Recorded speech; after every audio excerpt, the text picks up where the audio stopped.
ಜಮ್ಮು ಕಾಶ್ಮೀರದ ಪಹಲ್ಗಾಮ್ನಲ್ಲಿ ನಡೆದ ಭಯೋತ್ಪಾದಕ ದಾಳಿಯನ್ನ ಕ್ರಿಕೆಟಿಗರು ತೀವ್ರವಾಗಿ ಖಂಡಿಸಿದ್ದಾರೆ. ಕ್ರಿಕೆಟ್ ದೇವರು ಸಚಿನ್ ತೆಂಡೂಲ್ಕರ್, ರನ್ ಮಷಿನ್ ವಿರಾಟ್ ಕೊಹ್ಲಿ, ಕನ್ನಡಿಗ ಕೆಎಲ್ ರಾಹುಲ್ ಸೇರಿದಂತೆ ಅನೇಕ ಸ್ಟಾರ್ ಕ್ರಿಕೆಟಿಗರು ಉಗ್ರರ ದಾಳಿಯನ್ನ ತೀವ್ರವಾಗಿ ಖಂಡಿಸಿದ್ದಾರೆ. ಪಹಲ್ಗಾಮ್ನಲ್ಲಿ ನಡೆದ ಹೇಯ ದಾಳಿಗೆ ದುಃಖಿತನಾಗಿದ್ದೇನೆ.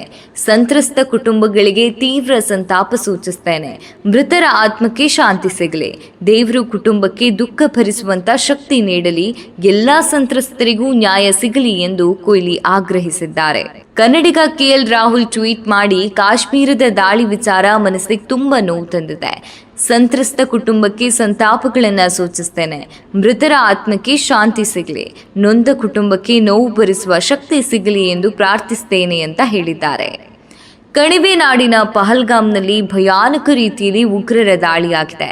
ಸಹಜ ಜೀವನ ಶಾಂತಿ ಸ್ಥಿತಿಗೆ ಮರಳ್ತಾ ಇದ್ದ ಕಾಶ್ಮೀರದಲ್ಲಿ ಉಗ್ರರ ಅಟ್ಟಹಾಸ ಪರಿಸ್ಥಿತಿಯನ್ನ ಬಿಗಡಾಯಿಸಿದೆ.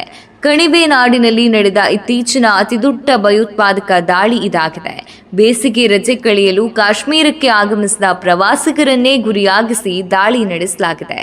ಕೃತ್ಯದ ಹೊಣೆಯನ್ನ ಎಲ್ಇಟಿಯಾದ ರೆಸಿಸ್ಟೆನ್ಸ್ ಫ್ರಂಟ್ ಹೊತ್ತಿಕೊಂಡಿದೆ. ಮಧ್ಯಾಹ್ನ 3 ಗಂಟೆ ಸುಮಾರಿಗೆ ಬೈಸರನ್ ಕಣಿವೆಯಿಂದ ಇಳಿದು ಬಂದ ಉಗ್ರರು ಪ್ರವಾಸಿಗರ ಸೋಗಿನಲ್ಲಿ ಮಾತನಾಡಿಸುವ ನೆಪದಲ್ಲಿ ದಾಳಿ ಆರಂಭಿಸಿದ್ದಾರೆ. 2 ಸ್ಥಳೀಯರು ಸೇರಿ ಒಟ್ಟು 8 ಉಗ್ರರು ಓಪನ್ ಫೈರ್ ಮಾಡಿದ್ದಾರೆ.